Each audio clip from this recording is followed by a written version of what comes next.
નમસ્કાર મિત્રો, ઘણા લાંબા સમય પછી આપણે મળવાનું થયું છે,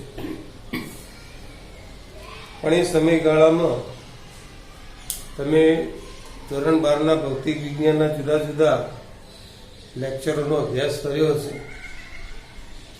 આમ કરતા કરતા આપણે પ્રકરણ 3 સુધી, પ્રવાહ વિદ્યુત સુધીનો અભ્યાસ તમે કરી ચૂક્યા છો. મિત્રો, આ જે પ્રકરણનો અભ્યાસ થાય છે એમાં વારંવાર દ્રઢીકરણની જરૂરિયાત છે. વારંવાર એનો અભ્યાસ કરવાની જરૂરિયાત છે. હવે આપણે સમજવું પણ પડશે અને ગોખવું પણ પડશે. પણ સૌથી વધારે પહેલા આપણે સમજવાનું છે, સમજીને એને ગોખવાનું છે. એમાં મહત્વની બાબત આપણે થિયરીની અંદર આપણા ભૌતિક વિજ્ઞાનના પ્રકરણમાં વિભાગ પડે, એક થિયરી, એક એક્ઝામ્પલ. તો સૌથી વધારે માર્ક અને સરળતાથી માર્ક જો લાવવા હોય તો એક્ઝામ્પલ એટલે કે દાખલા ખૂબ જ સમજી વિચારીને ગણવા જરૂરી છે, જેનાથી આપણું સ્કોરિંગ સરળતાથી વધી શકે છે. એ તો તમે 11મા ધોરણની અંદર આપણે વર્ગમાં ચર્ચા કરીએ એટલે તમે જાણતા હશો. તો મિત્રો, અત્યાર સુધીના જે એક્ઝામ્પલ ચાલ્યા છે એને બરાબર સમજી વિચારીને, એના સૂત્રો તૈયાર કરીને અને એના જેવા કોઈ બીજા એપ્લાઇડ એક્ઝામ્પલો આપ્યા હોય આપણા કોઈ સંદર્ભ પુસ્તિકામાં, તો એને ગણવા પ્રયત્ન કરવાનો. સાથે સાથે નીટ અને જીની તૈયારી પણ આપણે આ એક્ઝામ્પલ થકી કરી શકીએ છીએ. એટલે જેટલો એક્ઝામ્પલ ભૌતિક વિજ્ઞાનની અંદર, જેટલી થિયરીને તમે વ્યવસ્થિત સમજી શક્યા છો, જેટલા એના સમીકરણો અને સૂત્રોને યાદ રાખી શકો છો, એ પ્રમાણે આપણે નીટ અને જીના પ્રશ્નો પણ સરળતાથી સોલ્વ કરી શકીએ છીએ. તો મિત્રો, વધારે ચર્ચા નથી કરતા, પણ હવે પ્રકરણ નંબર 3 પ્રવાહ વિદ્યુતની અંદર તમે ઉદાહરણ સુધીના એક્ઝામ્પલ પૂરા કર્યા છે. આજે પ્રકરણ નંબર 3 પ્રવાહ વિદ્યુતના સ્વાધ્યાયના એક્ઝામ્પલ આ લેક્ચરની અંદર આપણે ભણવાના છે. તો સૌથી પ્રથમ પહેલો અને બીજો આ બે એક્ઝામ્પલને હું બોર્ડ ઉપર લખું અને પછી આપણે એની ગણતરીની ચર્ચા કરીએ છીએ.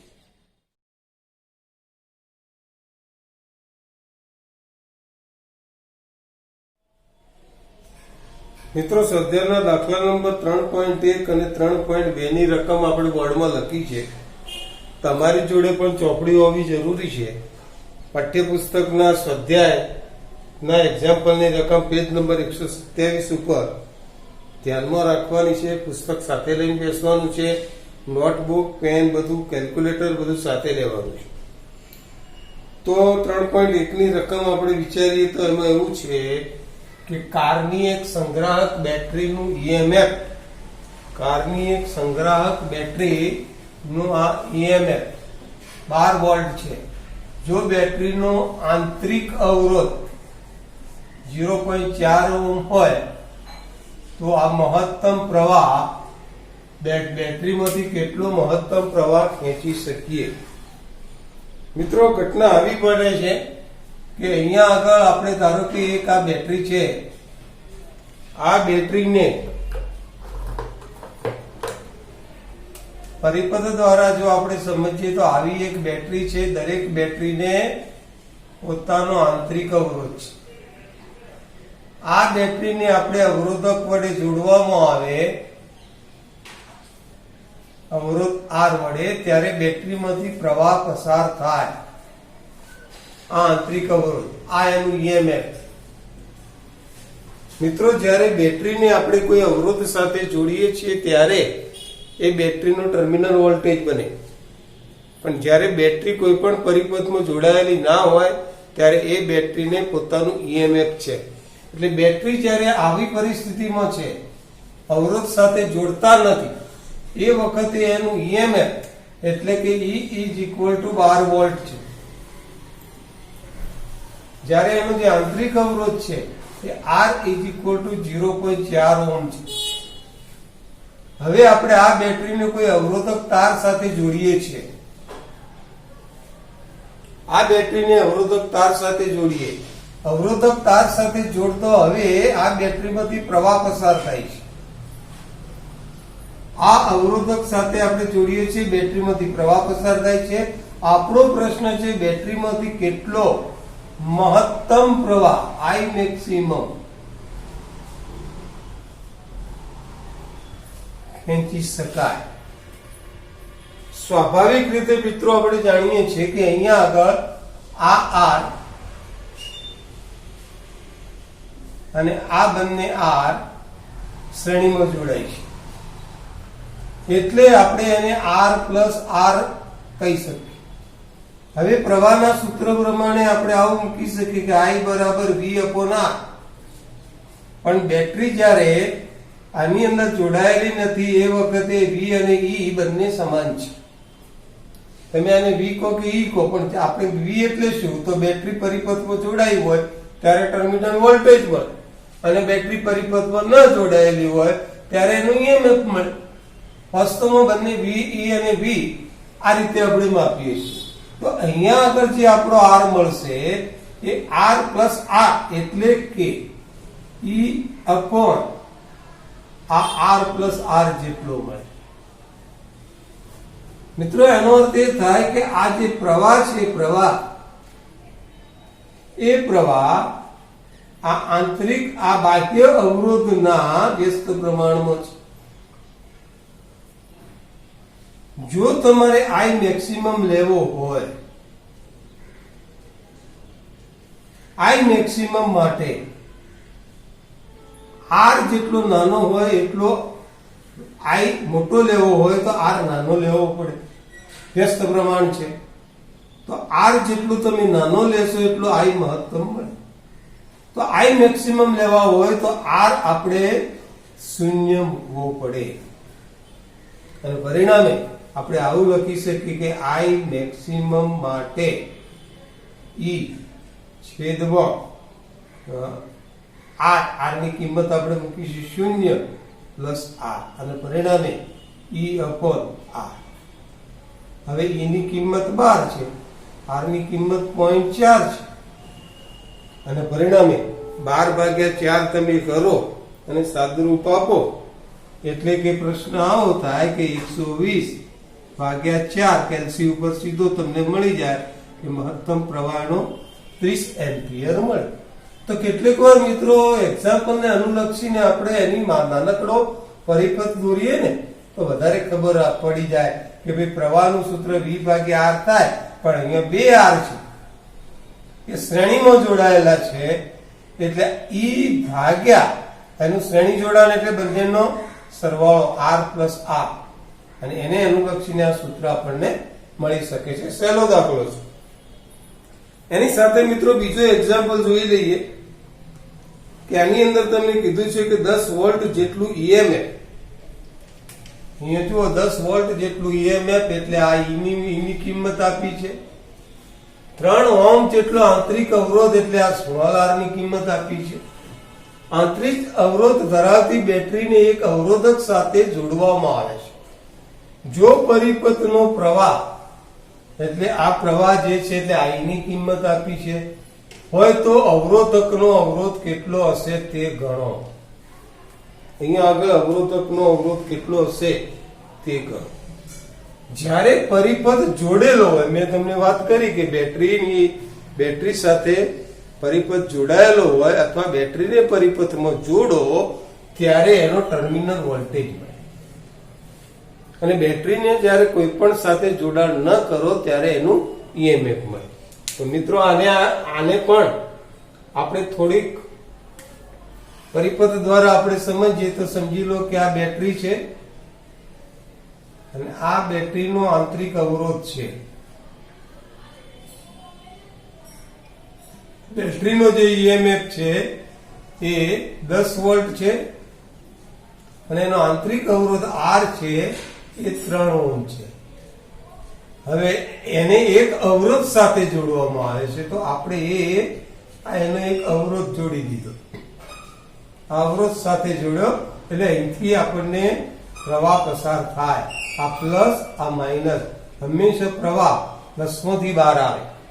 આ અવરોધ જોડી દીધો. પ્રશ્ન એ છે કે અવરોધકનો અવરોધ કેટલો હશે? બધી કિંમતો આપણે આની અંદર લખેલી છે મિત્રો. 3 કિંમત છે જુઓ પરિપથમાં. એક E બરાબર 10 વોલ્ટ, આંતરિક અવરોધ R બરાબર 3 ઓહ્મ, અવરોધક આપણે R શોધવાનો છે. પ્રવાહ જે આપેલો છે I એ આપણને 0.5 ઓહ્મ છે. મિત્રો તમે સમજી શકો કયા સૂત્રનો ઉપયોગ કરવો પડે છે. I, E, R આપ્યો છે. સીધું ના કહી શકીએ કે I બરાબર V/R. V એટલે E, પણ R એટલે શું? તો R એટલે એ આ બંને અવરોધનું શ્રેણી જોડાણ R પ્લસ R. તો અહીંયા થશે R પ્લસ R. આ સૂત્ર ઉપરથી મિત્રો આપણે કેપિટલ R ગણવાનું છે. કેપિટલ R ને આપણે આની સાથે ગણવાનું છે. હવે એ આપણે કઈ રીતે ગણીએ એ આપણે અહીંયા આગળ સમજવું પડે મિત્રો.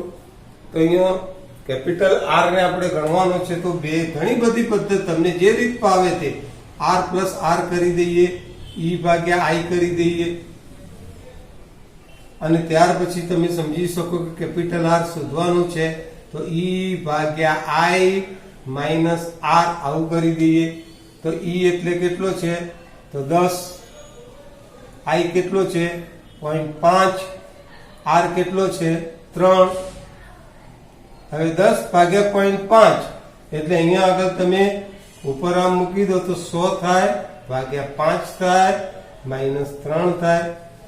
તમારે તો કેલ્ક્યુલેટર છે મિત્રો, સીધો 100 ભાગ્યા 0.5 કરો, જવાબ મળી જાય. એટલે એનો જે જવાબ આવશે 20 માઇનસ 3 એટલે આ 17 ઓહ્મ નો અવરોધ આવે જવાબ.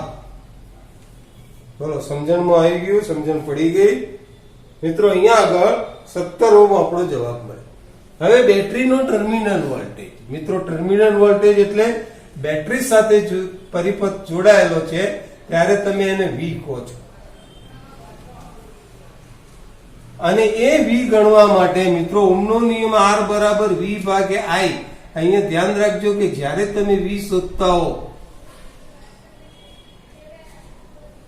જ્યારે ઓહ્મના નિયમની અંદર V આપ્યો હોય ત્યારે ખાલી બાહ્ય અવરોધ આવે, V સાથે R આવે. અને જ્યારે EMF હોય ત્યારે R અને આ બે શ્રેણીમાં જોડાય છે. એટલે બે સૂત્રો જુઓ તમે. I બરાબર E/R પ્લસ R. એવી રીતે અહીંયા આગળ I બરાબર V/R. આમ લખો તો ચાલે, પણ E હોય ત્યાં R પ્લસ R આવે અને V હોય ત્યાં R. તો એના આધારે ટર્મિનલ વોલ્ટેજ V બરાબર IR આપણે ગણી શકીએ. સરળ પડી જાય. I તો તમે જાણો છો 0.5 અને R 17. 0.5 ગુણ્યા 17, 17 5 85, 1 પોઈન્ટ કાપો એટલે 8.5 વોલ્ટ. તો 8.5 વોલ્ટ એનો જવાબ આવી જાય. બે દાખલા બહુ સહેલા છે મિત્રો. અમુક દાખલા ઘણા સહેલા પડે, એમાં ટેન્શન કરવાની જરૂર ના હોય. સીધું એક થોડી બાબત સમજી લો કે આપણને દાખલા આવડી જાય. પણ આમાં ધ્યાન ક્યાં રાખવાનું કે જો ટર્મિનલ વોલ્ટેજ હોય V, ટર્મિનલ વોલ્ટેજ એટલે V, આપણે ટર્મિનલ વોલ્ટેજ શોધવાનો છે. ટર્મિનલ વોલ્ટેજ એટલે V, ટર્મિનલ વોલ્ટેજ એટલે V મિત્રો. 2-3 વાર હું બોલ્યો. અને EMF એટલે E. પણ જ્યારે ઓહ્મના નિયમનો ઉપયોગ કરીને તમે E ની સાપેક્ષનું સૂત્ર મેળવો ત્યારે E ના છેદમાં R પ્લસ R આવે, અને ટર્મિનલ વોલ્ટેજની સાપેક્ષનું સૂત્ર હો તો V/R. આટલી બાબત આપણે અહીંયા આગળ ધ્યાનમાં રાખીશું કે V બરાબર IR. બહુ સહેલા છે એટલે આ વસ્તુ આપણે ગણી દઈશું. હવે ઉદાહરણ 3.3 અને 3.4 બે એક સાથે લઈએ છીએ. એટલે આપણે રકમ લખી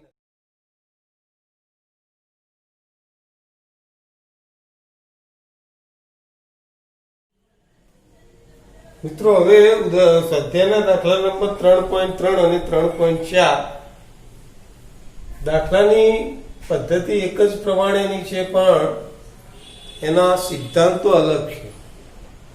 તો બંનેના રકમો પહેલા સૌપ્રથમ આપણે વાંચી લઈએ. તો એની રકમ આ પ્રમાણે છે કે 1 ઓહ્મ, 2 ઓહ્મ અને 3 ઓહ્મ ના 3 અવરોધને શ્રેણીમાં જોડેલા છે. આ સંયોજનનો કુલ અવરોધ કેટલો હશે? મિત્રો અહીંયા આગળ આપણે એ જ પ્રમાણે બી છે કે આ સંયોજનની 12 વોલ્ટ જેટલું ઈએમએફ અને અવગણ્ય આંતરિક અવરોધ. અવગણ્ય આંતરિક અવરોધ એટલે અવગણ્ય આંતરિક અવરોધ જેમાં આર બરાબર આપણે 0 લઈ શકીએ ધરાવતી બેટરી સાથે જોડવામાં આવે તો દરેક અવરોધના છેડે વોલ્ટેજનો તફાવત શોધો. તો સૌથી પ્રથમ આપણે અહીંયા વિચારીએ કે અહીંયા આગળ એ વિભાગમાં અવરોધ R1 1 ઓહ્મ, R2 2 ઓહ્મ અને R3 3 ઓહ્મ છે. હવે યાદ કરી લો, શ્રેણી જોડાણ. શ્રેણી જોડાણ એટલે 3 નો સરવાળો R1 વત્તા R2 વત્તા R3 એટલે 1 વત્તા 2 વત્તા 3 અને પરિણામે 6 ઓહ્મ આપણે એનો જવાબ મળે. મિત્રો શ્રેણી જોડાણ અને સમાંતર જોડાણ વિશે તમે જાણકારી લીધી છે.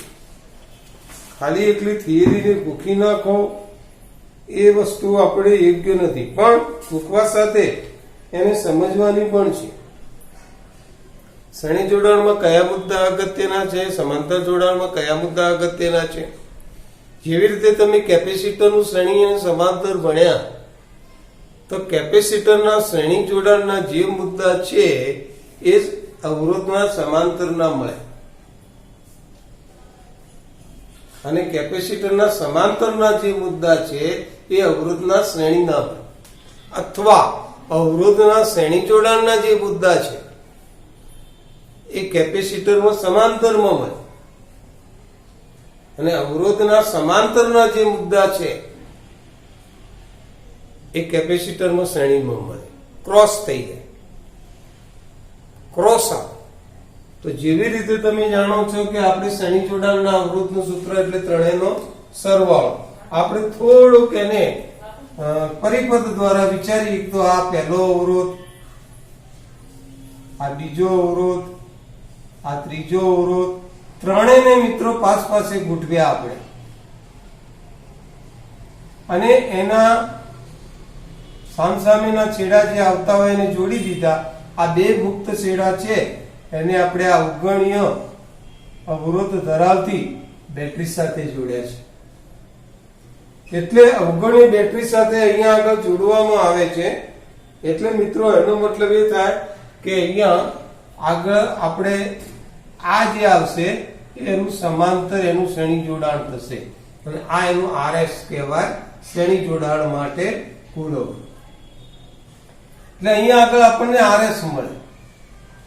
મિત્રો આપણે આની અંદરથી પ્રવાહ પસાર થાય એ પણ જાણીએ, આ બેટરીનો E મળે. પણ આનો જે આંતરિક અવરોધ છે એ આંતરિક અવરોધ અવગણ્ય છે, એટલે R બરાબર 0. તો જો આપણે અહીંયા આગળ સૂત્ર બનાવવું હોય તો આવું બને કે I બરાબર E ભાગ્યા RS વત્તા સ્મોલ r. હવે અહીંયા આગળ આપણે સમજીએ કે RS વત્તા E, તો અહીંયા આનો આંતરિક અવરોધ 0 છે, એટલે એનું સૂત્ર આપણને આવું જ મળી જાય. એનું સૂત્ર આપણને આવું મળી જાય, અને પરિણામે એની અંદરથી વહેતો જે પ્રવાહ આવશે એ પ્રવાહ તમે અહીંયા આગળ શોધી શકો. તો આ જે પ્રવાહ આવે એ એમાં E ની કિંમત, બેટરીનો EMF આપણને અહીંયા આગળ 12 વોલ્ટ આપ્યો છે, તો આ 12 વોલ્ટ મૂકી દઈએ.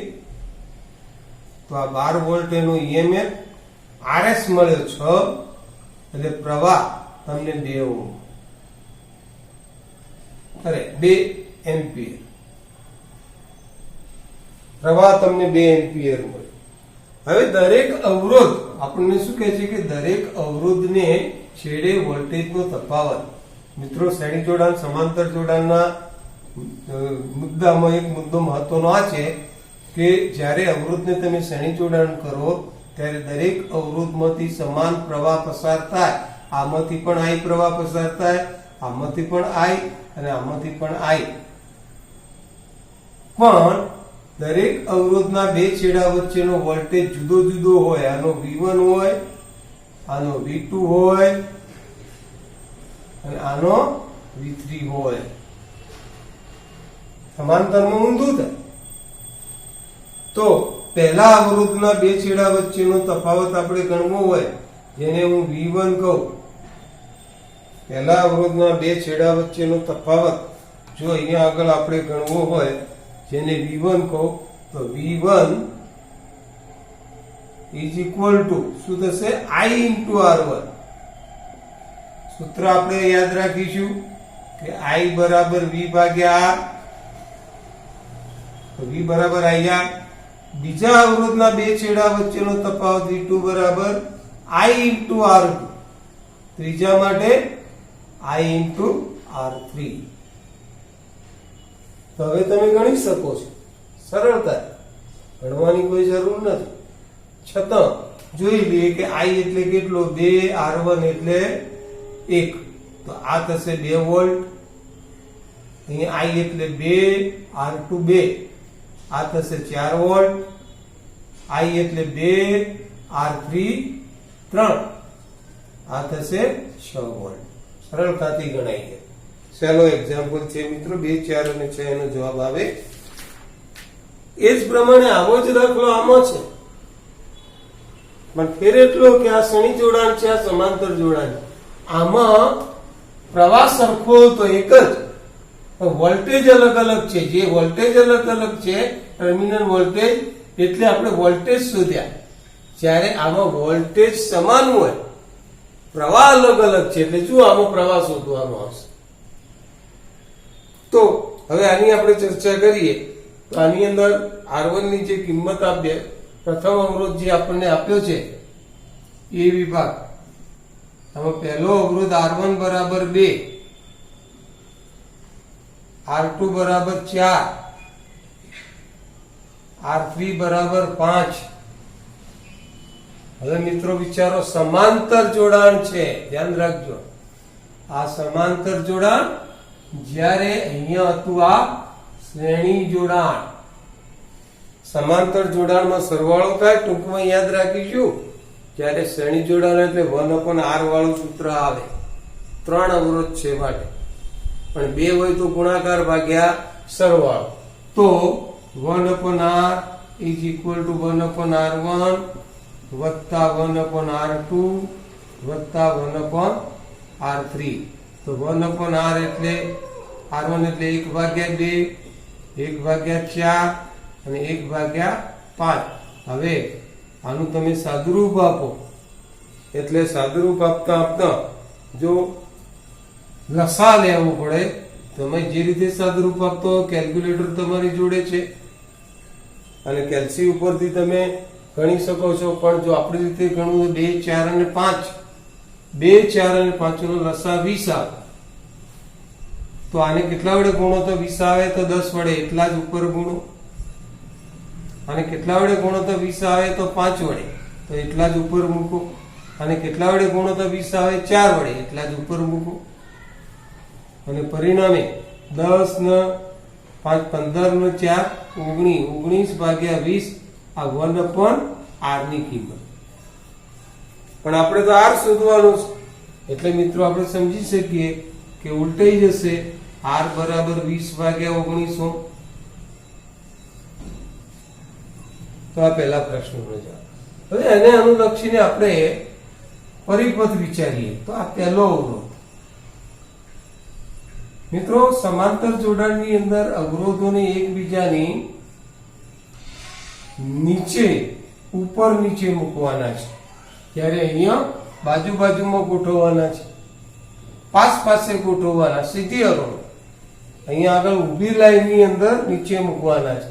એટલે જે એક તરફના છેડાને એક બિંદુમાં જોડી દો, બીજી તરફના છેડાને બીજા બિંદુમાં જોડી દો અને બંને વચ્ચે આવી એક બેટરી લગાવો.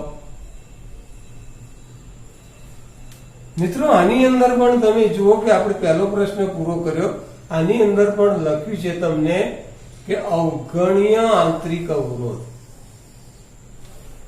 અવગણ્ય આંતરિક અવરોધ એટલે કે અહીંયા જે આપણે આંતરિક અવરોધ બેટરીનો આવે એ R બરાબર 0 છે, જ્યારે બેટરીની જે કિંમત છે એ 20 વોલ્ટ છે. હવે અહીંયાથી જયારે પ્રવાહ પસાર થાય ત્યારે આ પ્રવાહ જયારે અહીંયા આવે ત્યારે અહીંયા ભાગ પડે, અહીંયા ભાગ પડે, અહીંયા ભાગ.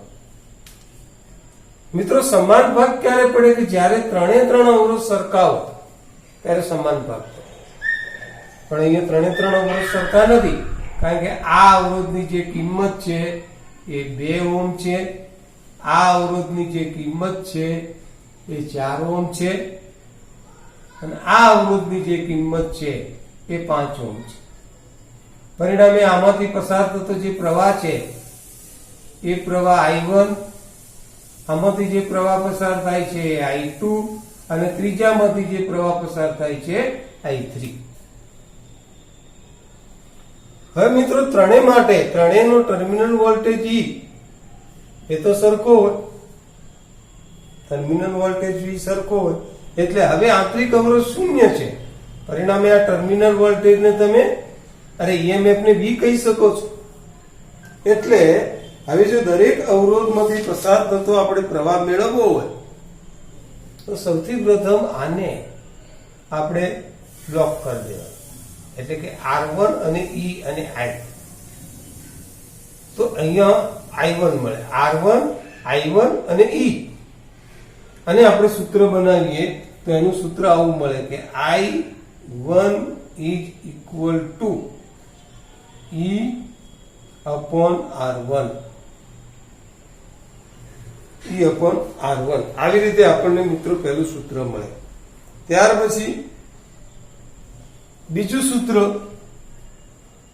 I2 is equal to, હવે આ બંનેને બ્લોક કરી દો એટલે I2 R2 અને E. તો I2 બરાબર E upon R અને ત્રીજું આવશે I3 બરાબર E upon R3. ચલો E એટલે કેટલા? તો 20. R1 કેટલા? 2. પ્રવાહ કેટલો આવ્યો? 10 એમ્પિયર I1. એ જ પ્રમાણે I2 એટલે 20. R2 કેટલા? 4. ચલો પ્રવાહ કેટલો આવ્યો? 5 એમ્પિયર. અહીંયા આગળ આપણે વિચારીએ તો આ 20, આ કેટલા? 5. તો I3 કેટલો આવે? 4. મિત્રો છેદ ઉડે એવી જ રકમ આપી છે, અપૂર્ણાંકમાં નથી આપતી. પણ હવે તમને અહીંયા છેલ્લે કીધો છે કે કુલ પ્રવાહ એટલે શું કે આ પ્રવાહ અહીંયા જાય, આ પ્રવાહ આ બાજુ આવે, આ પ્રવાહ અહીંયા આવે. આ બિંદુએ 3 પ્રવાહ ભેગા થાય અને પછી કોઈ પ્રવાહ રચાય. મિત્રો ભેગા થાય એટલે શું? સરવાળો થાય, I1 વત્તા I2 વત્તા I3. એટલે જો તમારે કુલ પ્રવાહ શોધવો હોય, કુલ પ્રવાહ, તો પરિપથ પ્રમાણે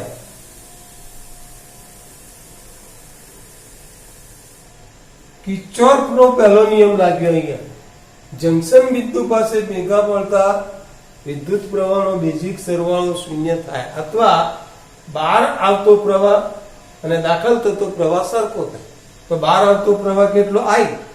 દાખલ થતો પ્રવાહ જંકશન બિંદુ આગળ I1 વત્તા I2 વત્તા I3. એટલે કિર્ચોફનો બીજો નિયમ પહેલો નિયમ બે રીતે લખે. જંકશન પાસે ભેગા મળતા વિદ્યુત પ્રવાહનો બેઝિક સરવાળો 0 એમ કહેતો ચાલે, અથવા જંકશન બિંદુએ ભેગા મળતા પ્રવાહનો સરવાળો અને જંકશન બિંદુમાંથી બહાર નીકળતા પ્રવાહનો સરવાળો સરખો થાય.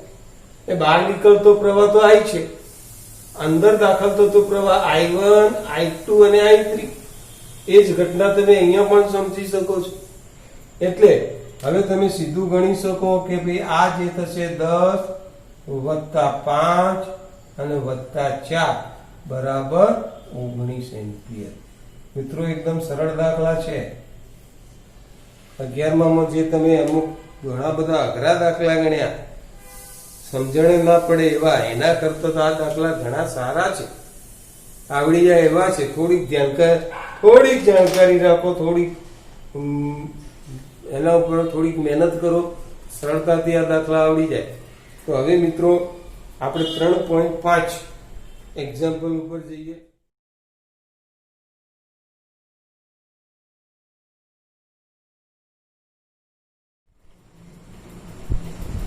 મિત્રો આઈએમપી મોસ્ટ આઈએમપી દાખલો છે. શ્રેણી જોડાણ, સમાંતર જોડાણ, આ બધા દાખલા તો આપણે સમજી શકાય એવો છે, પણ આ એક દાખલો આઈએમપી છે એટલે એને આપણે બરાબર સમજીએ. તો અહીંયા જોઈએ કે એક ગરમ કરવા વપરાતા ઘટક તારનો ઓરડાના તાપમાને, એટલે ઓરડાનું તાપમાન એટલે એને સંદર્ભ તાપમાન કહેવાય.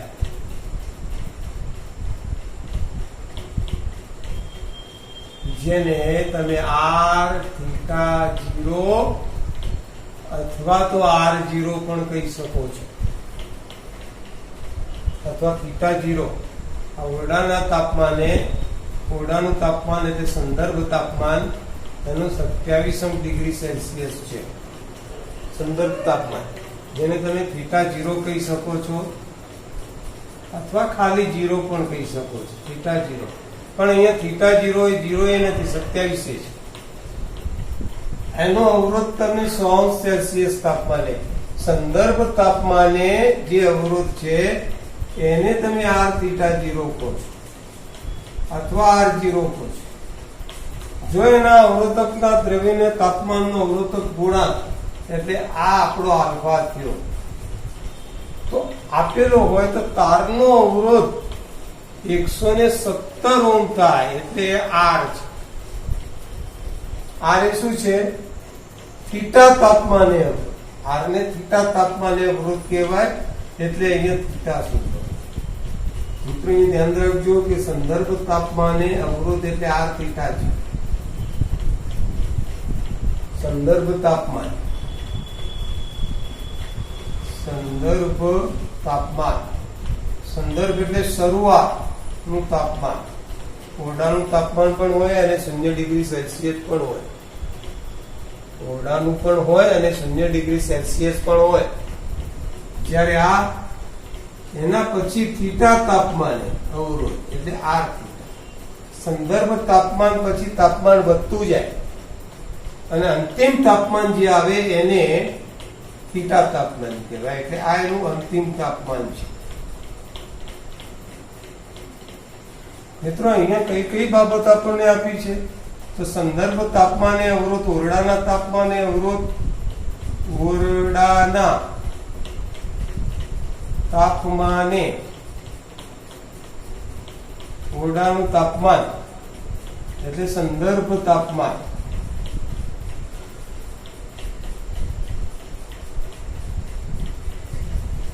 આપેલું છે જેને તમે θ0 કહો છો, 27 છે.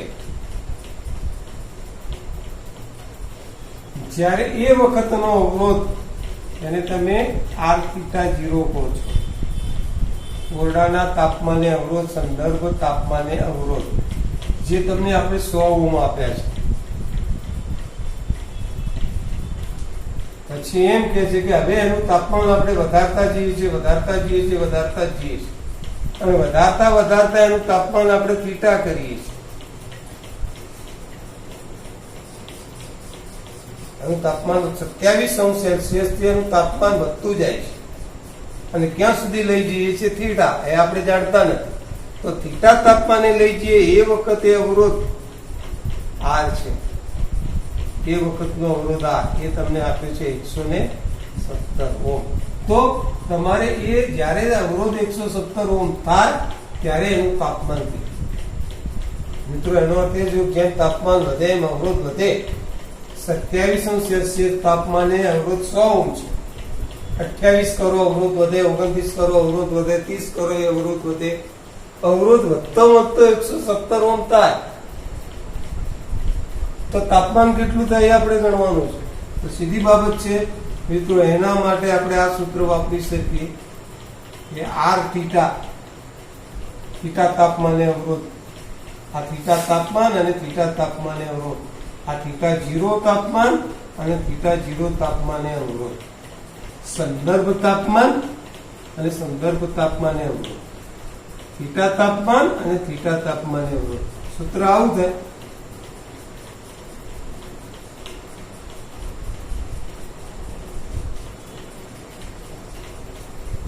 આર થીટા બરાબર આર થીટા 0 કૌંસમાં 1 plus alpha theta minus theta 0. હવે આની અંદરથી આપણે થીટા શોધવાનો છે મિત્રો. આની અંદરથી થીટા શોધવાનો છે એટલે શરૂઆતમાં આપણે આર થીટા ભાગ્યા આર થીટા 0 કરી દઈએ, કારણ કે ગુણાકારમાં છે. 1 plus alpha theta minus theta 0 થાય. હવે તમે કેવી રીતે સાદુરૂપ આપો છો તમારા ઉપર છે. અહીંયા કિંમતો અહીંથી બધી મૂકી શકો છો, હજી પણ સાદુરૂપ આપી શકાય અને થીટાને કરતા કરી શકાય. પણ આપણે આટલેથી કિંમત એની મૂકીએ તો આર થીટા 117 છે અને ભાગ્યા 100 બરાબર 1 વત્તા આલ્ફા થીટા શોધવાનો છે અને થીટા 0 27. હવે અહીંયા તમે 117 ભાગ્યા 100 વગર કેલ્ક્યુલેટરે જવાબ આવે 1.17.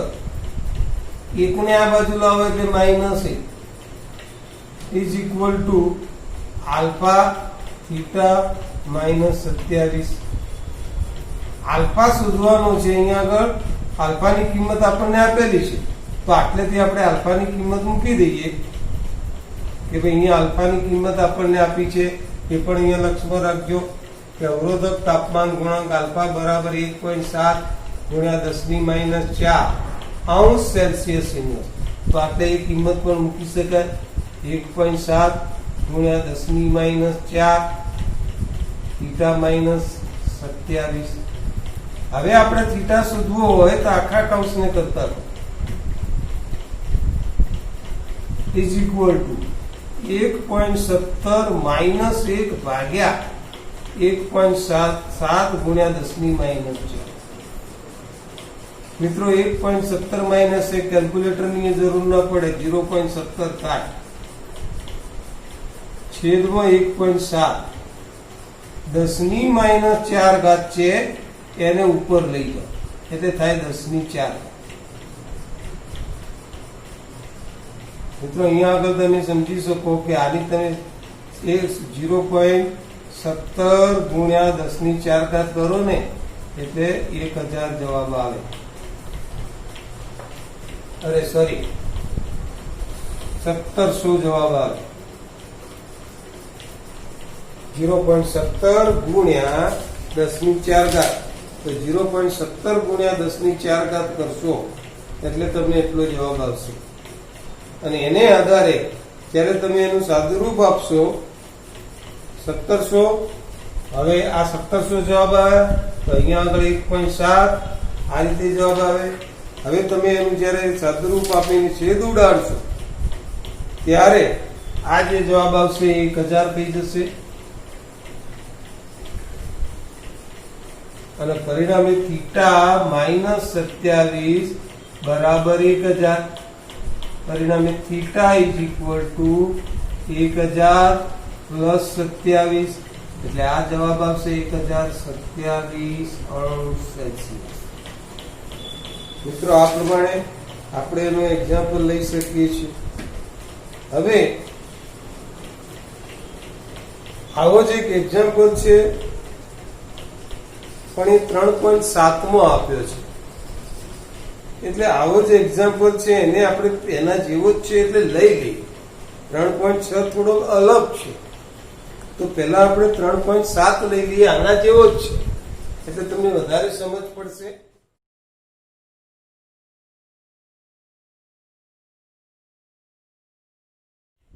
મિત્રો 3.7 એક્ઝામ્પલ આપણા બોર્ડની અંદર રકમ લખેલી છે.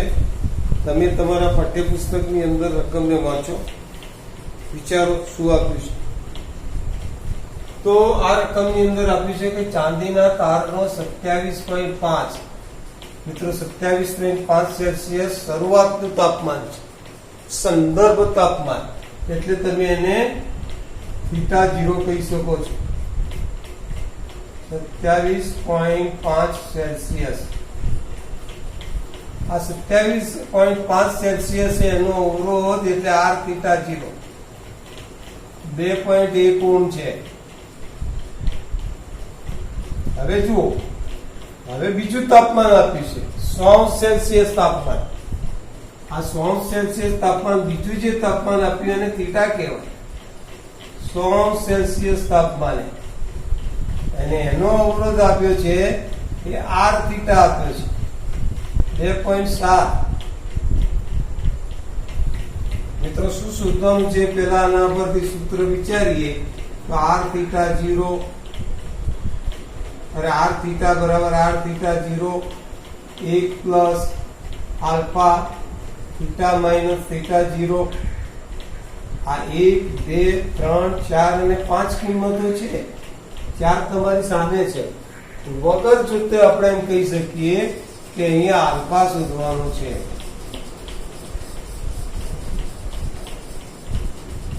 તો મિત્રો સરળતા બાબત થઈ ગઈ કે અહીંયા પણ rθ ભાગ્યા rθ0 કરો બરાબર 1 વત્તા આલ્ફા.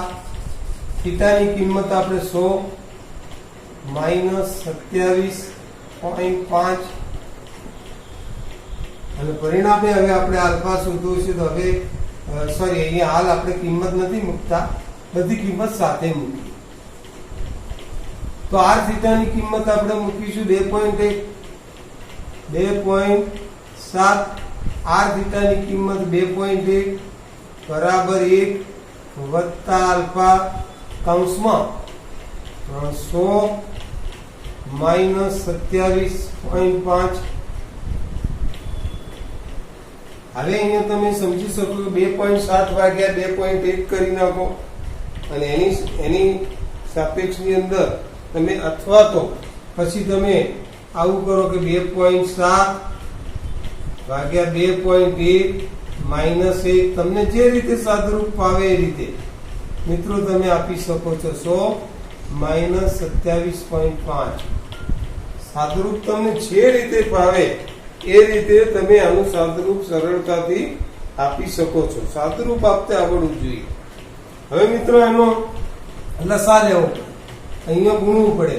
તો 2.7 માઇનસ 2.1 ભાગ્યા 2.1. સમજાય ને આ બાબત? તો આ બાબત આપણે આવી રીતે કરી શકીએ. અહીંયા આગળ બરાબર આલ્ફા 100 ઓછા 27.5. હવે તમે અહીંયા આગળ આલ્ફા ની ગણતરી કરશો 2.7 માઇનસ 2.1 એટલે 0.6 થશે અને છેદમાં 2.1 આ ગુણાકારમાં આવશે.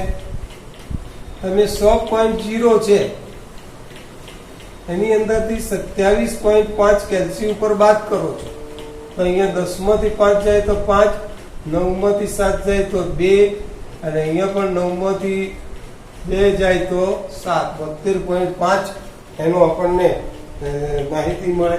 તો આ જે થશે 72.5 થશે. બસ તારે આનો તમારે હવે કેલ્ક્યુલેટર ઉપર એનું સાદુરૂપ આપવાનું છે. તો કેલ્શિયમ ઉપર જયારે તમે એનું સાદુરૂપ આપશો ત્યારે એનો મિત્રો જવાબ કદાચ તમને આવો મળે 0.0394 આવો મળે. એનો જે જવાબ છે તમને આવો મળે તો એબ્સોલ્યુટલી ઇક્વલ ટુ તમે 0.0039 આટલો પણ લખી શકો. એકમ એનો સેલ્સિયસ ઇન્વર્સ. હવે આ એનો મિત્રો ફાઇનલ જવાબ થયો. તો પેલાનો જેવો જ આ દાખલો છે. પેલા જે આગળનો દાખલો જે આપણે ગણે એમાં થીટા શોધવાનું હતું, આમાં માત્ર આ શોધવાનું છે. બે દાખલા એક જ છે, એક જ સૂત્ર ઉપર ગણાય છે, એટલે સહેલો જ દાખલો કહેવાય, અઘરો કહેવાતો નથી. ચલો હવે એના પછી વચ્ચેનો દાખલો જે રહી ગયો છે એની આપણે ચર્ચા કરીએ, એની રકમ આપણે લખીએ.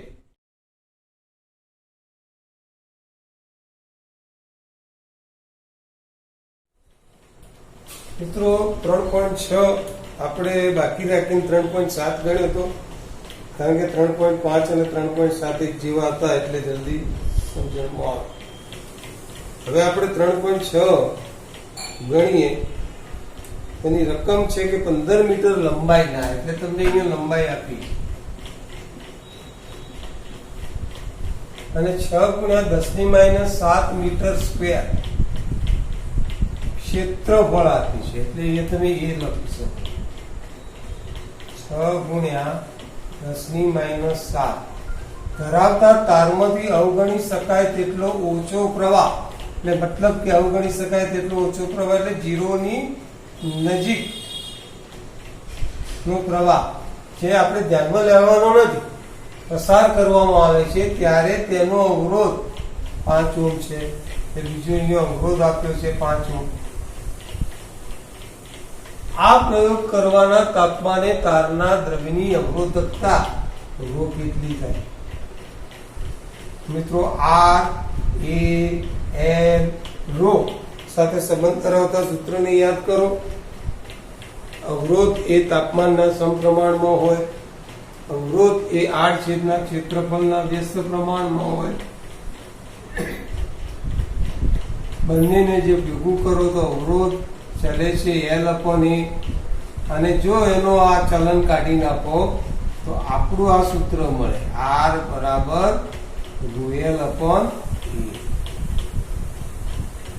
બોલો હવે સમજાયું? હવે આ દાખલો આગળ ગણવામાં ના આવડે, પેલા એકમો ચેક કરી લો તો તમે સાથે શોધી શકો. અવરોધકતાને કરતા કરો, RA/L કિંમત મૂકો. R એટલે 5, ક્ષેત્રફળ એનું જે આપ્યું છે 6 × 10⁻⁷, અને ભાગ્યા એનું જે લંબાઈ આપી છે 15. આ તો મોઢે પણ ગણી શકાય એવો છે ભાઈ. 15 એટલે શું? તો 3 × 5 = 15, 5 5 ગયા, આ 3 × 6, જવાબ આવે એનો 2 × 10⁻⁷. મિત્રો એકમ શું થાય? એકમ વિચાર તો અવરોધનો એકમ ઓહ્મ થાય, ક્ષેત્રફળનો એકમ મીટરનો વર્ગ થાય, ભાગ્યા લંબાઈનો એકમ મીટર થાય. મીટર ઉડી જાય એટલે અવરોધકતાનો જે એકમ આવે ઓહ્મ × મીટર. જો ડાયરેક્ટ યાદ આવે ઓહ્મ × મીટર આપણે લખી દેવાનો. તો આજના લેક્ચરમાં મિત્રો આપણે 7 એક્ઝામ્પલ ગણ્યા છે. નાના એક્ઝામ્પલ હતા એટલે 7 ગણાયા છે. તો આ તૈયાર કરી રાખીશું. તમારી એકમ કસોટી વળી પાછી લેવાની આવશે ને, એમાંથી આ જે મેં ગણાયા એમાંથી એક્ઝામ્પલ 100% હોવાની શક્યતા છે, એટલે તૈયારી રાખશું.